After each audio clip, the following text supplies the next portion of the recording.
Hello అండి, welcome back to our channel. ఈ రోజు స్టోరీ అందాల రాక్షసి ఎపిసోడ్ 83. ఇక స్టోరీలోకి వెళ్తే ఆషి దియాకి డిన్నర్ తినిపించి కాసేపు తనతో కలిసి గార్డెన్లో వాకింగ్ చేశాక రూమ్కి తీసుకుని వచ్చి మెడిసిన్స్ వేసి బాత్ చేయించి తనని జో కొడుతూ ఇంకా మహల్కి రాని ఆయుష్ కోసం చూస్తూ ఉంటుంది. ఏంటిది, రోజు ఎర్లీగానే వచ్చేసే ఆయుష్ గారు ఇవాళ 10 అవుతున్నా రాలేదు, పైగా లేట్ అవుతుందని టెక్స్ట్ కూడా చేయలేదు అని నిద్రపోతూ ఉన్న దియాను జాగ్రత్తగా బెడ్ మీదకు చేర్చి మొబైల్ తీసుకుని ఆయుష్కి కాల్ చేస్తుంది. తన సిస్టమ్ ముందు కూర్చొని వర్క్ చేస్తూ ఉన్న ఆయుష్ కాల్ లిఫ్ట్ చేసి హలో, హూ ఇస్ దిస్ అంటూ నెంబర్ చూడకుండా కాల్ లిఫ్ట్ చేస్తాడు. ఆయుష్ గారు, నేను ఇంకా మహల్కి రాలేదు ఏంటండి, ఎక్కడున్నారు? టైం 10 అవుతుంది, ఇంకా ఎంతసేపు పడుతుంది మీరు రావడానికి? దియా మిమ్మల్ని అడిగి అడిగి ఇప్పుడే నిద్రపోయింది. హో గాడ్, సారీ ఆషి, నిజంగా టైం చూసుకోలేదు. ఈ మధ్య ఆఫీస్కి రావడం లేదు కదా, సో చాలా పెండింగ్ వర్క్ ఉంది. అండ్ ప్రాజెక్ట్ కూడా ఫైనల్ స్టేజ్లో ఉండడం వల్ల నేను చాలా బిజీగా ఉన్నాను. ఇప్పుడే స్టార్ట్ అవుతున్నాను. నువ్వు దియా పడుకోండి, నేను వచ్చేసరికి ఎంత లేదన్నా ఈ ట్రాఫిక్లో 1 hour అయినా పడుతుంది. ఓకే ఆయుష్ గారు అంటూ ఆషి కాల్ కట్ చేసి ఆయుష్ గారు వచ్చేలోపు ఆయనకి ఇష్టమైన ఐటమ్స్ అన్నీ చెయ్యాలి అని పడుకోనున్న దియాను చూసి డిస్టర్బ్ అవ్వకుండా మెల్లగా రూమ్ నుండి కిందకి వెళ్ళి మెయిడ్స్ హెల్ప్ కూడా లేకుండా ఆయనకి ఇష్టమైన avocado toast, savoury, oats bowl and green మొగస్ట with berries and nuts kefir smoothie అన్నీ కూడా తనకి రాకపోయినా ఆయుష్ కోసం యూట్యూబ్లో చూసి మరీ చేస్తుంది.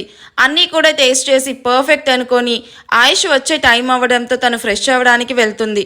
ఆషి ఫ్రెష్ అయ్యి వచ్చేలోపు ఆయుష్ అప్పుడే రూమ్లోకి వస్తూ కనిపిస్తాడు.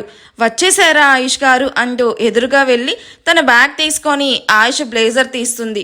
పడుకోమని చెప్పాను కదా ఆషి, ఇంకా ఎందుకని మేల్కొనున్నావు అంటూ షర్ట్ బటన్స్ విప్పుతూ అడుగుతున్నాడు. నిద్ర రాలేదు ఆయుష్ గారు, అందుకే మీకోసం చూస్తూ ఉన్నాను. మీరు త్వరగా ఫ్రెష్ అయ్యి వస్తే ఇద్దరం డిన్నర్ చేద్దాం, బాగా ఆకలిగా ఉంది. వాట్, నువ్వు ఇంకా తినలేదా అని వాచ్ వైపు చూసి నాకు ఇప్పటి నుంచి కొంచెం లేట్ అవ్వచ్చు అషి, ఇంకెప్పుడు నా గురించి వెయిట్ చేయకు, నాకు ఇలా వెయిట్ చేయడం అస్సలు నచ్చదు.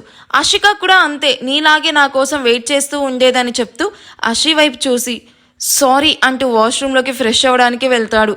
మీరు మర్చిపోవాలి అనుకున్న అక్కను మర్చిపోవడం మీ వల్ల కాదు ఆయుష్ గారు, ఎందుకంటే అక్క మీ ప్రేమ మాత్రమే కాదు ప్రాణం కూడా అని నవ్వుతూ ఆయుష్కి డ్రెస్ తీసి పెట్టి ఆయుష్ ఫ్రెష్ అయ్యి డ్రెస్ చేంజ్ చేసుకొని రాగానే ఇద్దరూ కలిసి డిన్నర్ చేయడానికి వెళ్తారు. అన్నీ తనకి నచ్చే ఐటమ్సే చేసిన అషి వైపు ప్రేమగా చూస్తూ అషి చేసిన అన్ని ఐటమ్ టేస్ట్ చేసి ఫస్ట్ టైం అయినా బాగా చేసావంటూ అషికి మంచి కాంప్లిమెంట్ ఇచ్చి డిన్నర్ అయ్యాక ఇద్దరు రూమ్లోకి వచ్చేసరికి దియా బెడ్ మీద కూర్చొని కనిపిస్తుంది. దియా, ఏమైంది, ఎందుకని నిద్ర లేచావంటూ దియా పక్కన కూర్చొని తనను ఒళ్ళోకి తీసుకుని జుట్టు సరిచేస్తూ అడుగుతున్న ఆయుష్ని చూసి నిద్ర కళ్ళతో ఆయుష్ చుట్టూ చేతులు వేసి మిస్ యూ డాడా అంటూ దిగులుగా చెప్తున్న దియాను గుండెలకి హత్తుకొని miss you too Diya, dinner చేసి టాబ్లెట్స్ వేసుకున్నావా అంటూ బెడ్కి ఆనుకొని దియా ఇవాళ తనను బాగా మిస్ అయింది అని అర్థం అవ్వడంతో కూతుర్ని ప్రేమగా ముద్దాడి తనతో మాటలు మొదలు పెడతాడు. తిన్నాను డాడ్, మామ్ ఫీడ్ చేసింది, మెడిసిన్స్ కూడా వేసుకున్నాను. నువ్వు ఎప్పుడు వచ్చావు? డిన్నర్ చేసావా? మామ్ని తినమని ఎంత చెప్పినా తినలేదు డాడ్, మీకోసమే స్లీప్ మానుకొని వెయిట్ చేస్తూ ఉంది. Mom loves you so much.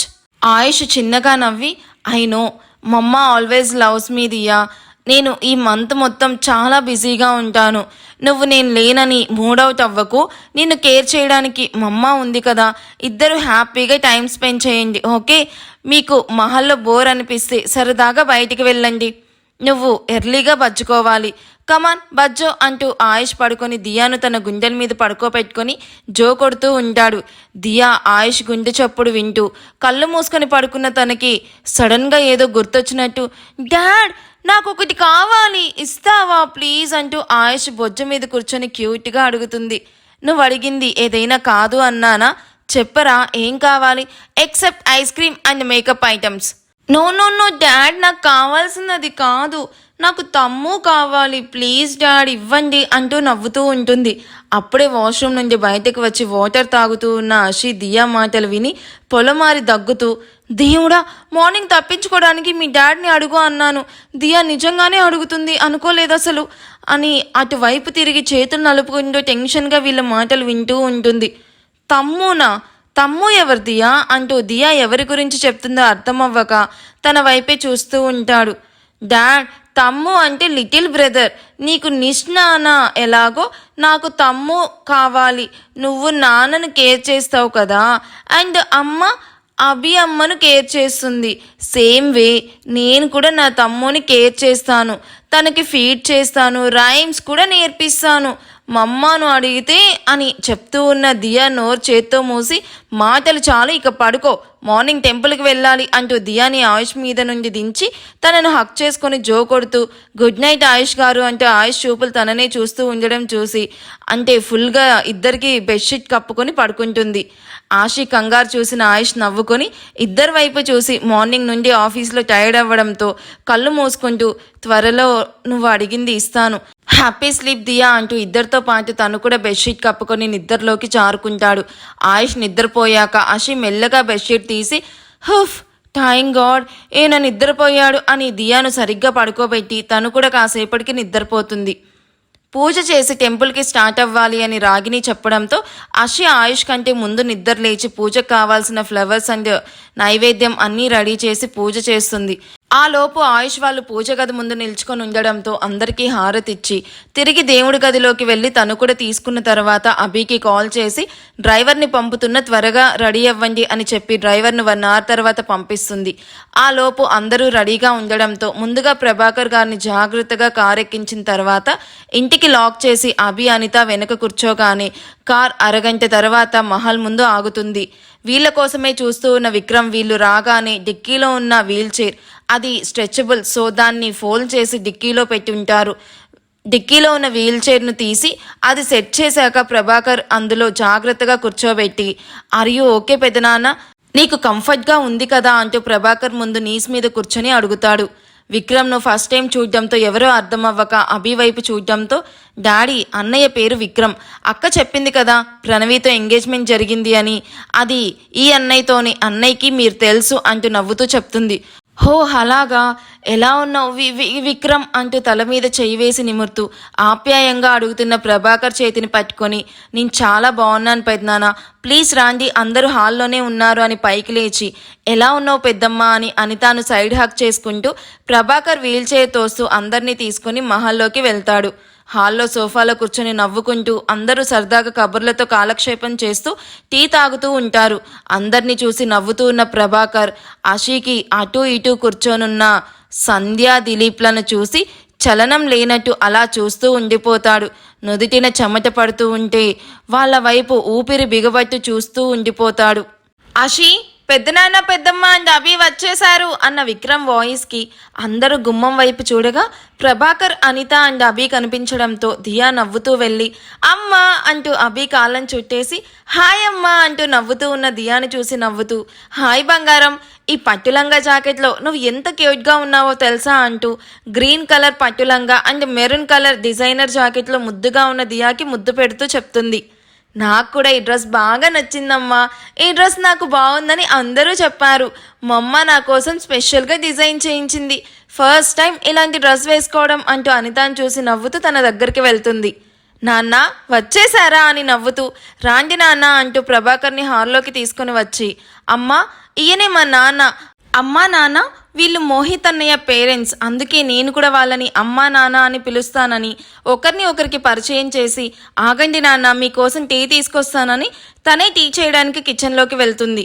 రాగిని అనిత గారి చేతులు పట్టుకొని ఐఆమ్ సారీ వదిన, అన్నయ్యకి ఇలా జరిగిందని మా కిందాక ఆశ చెప్పే వరకు తెలియదు.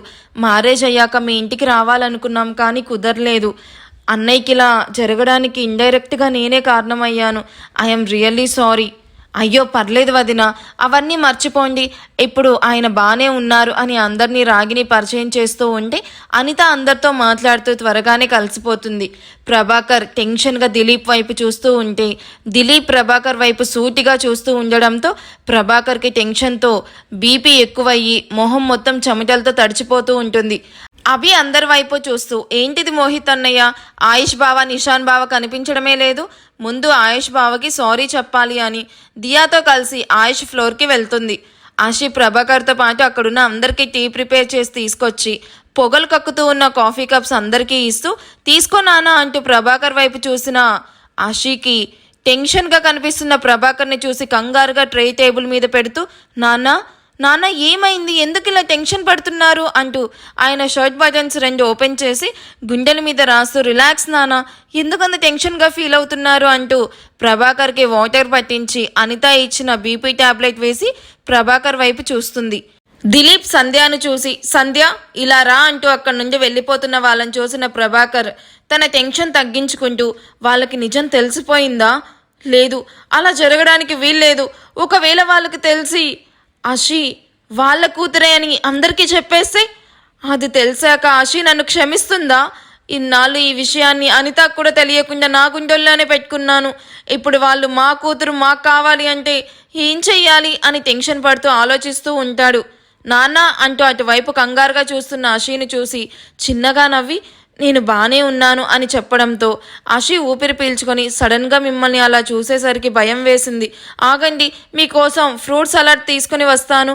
గుడిలో పూజ అయ్యే వరకు ఏమీ తినకూడదంట అని కిచెన్లోకి వెళ్తుంది. దిలీప్ సంధ్యాల గురించి ఆలోచిస్తూ ఉన్న ప్రభాకర్ భుజం మీద చేయి వేసిన సూర్యదేవ్ హార్ట్ఫుల్గా సారీ చెప్పి తన హెల్త్ కండిషన్ గురించి అడుగుతూ ఉంటే సూర్యదేవికి సమాధానం చెప్తున్నాడే కానీ తన మనసంతా ఆశ చుట్టూ తిరుగుతూ ఉంటుంది. దియా, నువ్వు వెళ్ళి మీ బాబాయ్ రెడీ అయ్యాడో లేదో చూడు, నేను మీ డాడ్తో మాట్లాడి వస్తాను అని దియాను నిషాన్ రూమ్కి పంపి గట్టిగా ఊపిరి వదిలి ఆయుష్ రూమ్ డోర్ ఓపెన్ చేసి ల్యాపి ముందు పెట్టుకొని కూర్చొనున్న ఆయుష్ని చూసి బావా అంటూ లో వాయిస్తో పిలుస్తుంది. బావా అంటూ మరోసారి డోర్ నాక్ చేస్తున్న సౌండ్ విన్న ఆయుష్ కమింగ్ అంటూ పిలవగానే లోపలికి వచ్చింది. ఎవరా అంటూ ఆయుష్ హెడ్ లెఫ్ట్ చేసి అటువైపు చూడగా అక్కడ అభిని చూసి, ఎవరి కోసం వచ్చావు అంటూ తనలో వచ్చిన మార్పు తెలియక అడుగుతాడు. మీకోసమే వచ్చాను బావా, మీతో 5 నిమిషాలు మాట్లాడాలి అంటూ చేతులు నలుపుకుంటూ వణుకుతూ ఉన్న గొంతుతో చెప్తున్న అభిని చూసి ల్యాపీ పక్కన పెడుతూ, ఏంటో చెప్పు, అయినా బావా ఏంటి కొత్త పిలుపు అంటూ పైకి లేచి అభి ముందు నిల్చుకుంటాడు. అభి ఆయుష్ వైపు చూస్తూ, నువ్వు మా అక్కకి హస్బెండ్ కాబట్టి నాకు బావనే అవుతావు అంటూ ఆయుష్ వైపు చూస్తూ, నన్ను క్షమించండి బావా, అక్కను ఇష్టం లేకుండా పెళ్లి చేసుకున్నావన్న కోపంతో నీకు రెస్పెక్ట్ ఇవ్వకుండా నీతో పొగరుగా బిహేవ్ చేశాను. ఐఎమ్ రియలీ సారీ, ప్లీజ్ నన్ను క్షమించు బావా అంటూ ఆయుష్ కాళ్ళు పట్టుకోబోతున్న అభిని అడ్డుకొని, ఏంటిది, నువ్వు మారిపోయావని తెలుస్తుంది, నాకు ఇలాంటివి నచ్చవు, ఇప్పటికైనా అర్థం చేసుకున్నావు, అదే చాలు, బీ హ్యాపీ అంటూ అభి తల నిమురుతూ, ఏం చదువుతున్నావు? అషి ఏదో చెప్పింది గుర్తు రావడం లేదు. MBA ఫైనల్ ఇయర్ బావా, నీకు నా మీద ఏం కోపం లేదు కదా బావా, మాతో ఫ్రీగానే ఉంటావు కదా, ప్లీజ్ బావా, జరిగింది మర్చిపోయి అందరం హ్యాపీగా ఉందాం.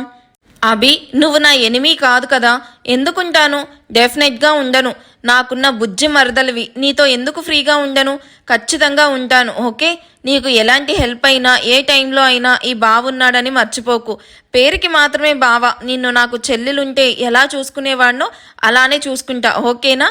అత్తయ్య మామయ్య వచ్చారు బావా, కింద హాల్లో కూర్చున్నారు. థ్యాంక్ యూ సో మచ్ బావా, నువ్వు ఇంత మంచివాడివని అస్సలు ఎక్స్పెక్ట్ చేయలేదు, అక్క చాలా లక్కీ అంటూ నవ్వుతూ డోర్ ఓపెన్ చేసి వెళ్తున్న అభిని చూసి నవ్వుకుంటూ ఆపిన వర్క్ కంటిన్యూ చేస్తూ ఉంటాడు. అభి దియా కోసం నిషాన్ రూమ్కి వెళ్ళేసరికి నిషాన్ దియాతో కలిసి సెల్ఫీ దిగుతూ ఉంటాడు. హే ఆగండి, నేను కూడా జాయిన్ అవుతాను అంటూ అభి కూడా వాళ్ళతో జాయిన్ అవుతుంది. ఎప్పుడొచ్చావే అంటూ వెనక్కి తిరిగి చూసిన నిషాన్కి అభి పింక్ కలర్ సారీలో కనిపించడంతో, వామ్మో ఏంటి ప్రకృతికి విరుద్ధమైన డ్రెస్ వేసుకున్నావు, నువ్వేంటి ఈ సారీ ఏంటి, అమ్మాయిలా సారీ కట్టుకున్నావేంటి, అమ్మాయిలా ఎప్పుడు చేంజ్ చెయ్యావు? రే నిన్ను, ఇప్పుడు నీతో గొడవ పడే మూడు నాకు లేదు కానీ ఫోటో తీ అంటూ పెదాలు రౌండ్గా చుట్టి చూపుడు వేలు మధ్య వేలు పెడుతూ ఫోజ్ ఇస్తుంది. అది చూసిన దియా కూడా అభిలాగే నిల్చుకుంటుంది. అది చూసిన నిషాన్ ఇద్దరిని చూసి నవ్వుతూ ముగ్గురికి 10 రకాల ఫోజెస్ ఇచ్చి, ఇక చాలు పదండి అంటూ ముగ్గురు నవ్వుకుంటూ కిందకి వెళ్తారు. ఎప్పుడు పాము ముంగీసులా కొట్టుకుంటున్న అభి నిషాన్ నవ్వుకుంటూ రావడం చూసి ఇద్దరు కలిసిపోయారు అని హ్యాపీగా ఫీల్ అవుతూ, మోహిత్ వెళ్ళి ఆయుష్ని తీసుకునిరా, ఇక స్టార్ట్ అవుదామని చెప్పడంతో మోహిత్ ఆయుష్కి కాల్ చేయడంతో ఆయుష్ కిందికి రాగానే ప్రభాకర్ అనితాలను పలకరించి అందరూ స్టార్ట్ అవుతారు. ఆయుష్ కార్లో ఇట్ ఈస్ తను, ఆశి అండ్ దియా కూర్చుంటే నిషాన్ కార్లో అభి, మోహిత్ అండ్ జోషిక, విక్రమ్ కార్లో ప్రణవి అండ్ కల్పన, కమల్, ఇక పెద్దవాళ్ళు సూర్యదేవ్, కృష్ణదేవ్ అండ్ రాగిని, అనిత, ఇక కాస్త వేరే కార్లో దిలీప్, సంధ్యాలతో పాటు ప్రభాకర్ యాక్చువల్లీ ప్రభాకర్ని దిలీప్తో మాట్లాడడానికి డ్రైవర్ పక్కన ప్రభాకర్ కూర్చొని ఉంటే వెనక సీట్లో దిలీప్ సంధ్య కూర్చొని ఉంటారు. మిర్రర్లో నుండి దిలీప్ వైపే చూస్తూ ఉన్న ప్రభాకర్ కొద్ది దూరం కారు వెళ్ళాక డ్రైవర్ కాసేపు కారు ఆపు అని డ్రైవర్ పక్కకు కారు ఆపాక బయట వెయిట్ చెయ్యి అని డ్రైవర్ కార్ దిగి డోర్ క్లోజ్ చేసి వెళ్ళాక సార్ మీతో మాట్లాడాలి అంటూ నోరు మెదుపుతాడు. ఏం మాట్లాడాలి? ఆశీకి మేమే కన్న తల్లి తండ్రి అని చెప్పకూడదు అంతే కదా ప్రభాకర్ గారు అంటున్న దిలీప్ వైపు కన్నీళ్లతో చూస్తూ 2 చేతులు జోడించి సార్ ప్లీజ్ మీరు అలా అనకండి. మీరు జాబ్ ఇవ్వడం వల్లే నేను ఈరోజు ఇలా ఉన్నాను. నిన్ను అలాంటి పరిస్థితుల్లో ఆదుకున్నందుకు మా కూతుర్ని మాకు కాకుండా చేసి చాలా మంచి గుణపాఠం చెప్పావంటున్న సంధ్య మాటలకు ప్రభాకర్ కళ్ళల్లో నీళ్లు తిరుగుతూ ఉంటాయి. ఈ ఎపిసోడ్ ఎలా అనిపించిందో నాకు కామెంట్ చేయండి. వీడియో నచ్చితే ప్లీజ్ లైక్ చేయండి. అండ్ జీవిత గారు మీరు మొన్న ఒక కామెంట్ చేశారు కదా, చిన్న డౌట్ ఉందండి. ఆశిక ఆశ్రిత ఇద్దరు ఒకేలా ఉన్నారు, ఒకే బ్లడ్ గ్రూప్ అంటున్నారు. వాళ్ళిద్దరు ఏమన్నా ఒకే పేరెంట్స్కి పుట్టారా అని చెప్పి మేబీ మీ క్వశ్చన్కి ఇప్పుడు ఆన్సర్ దొరికిందని అనుకుంటున్నాను. అండ్ మీరు నన్ను చాలాసార్లు 2 ఎపిసోడ్స్ అడుగుతున్నారు, అందుకే ఈ ఎపిసోడ్ మీకు డెడికేట్ చేస్తున్నాను. Thank you for commenting. Bye.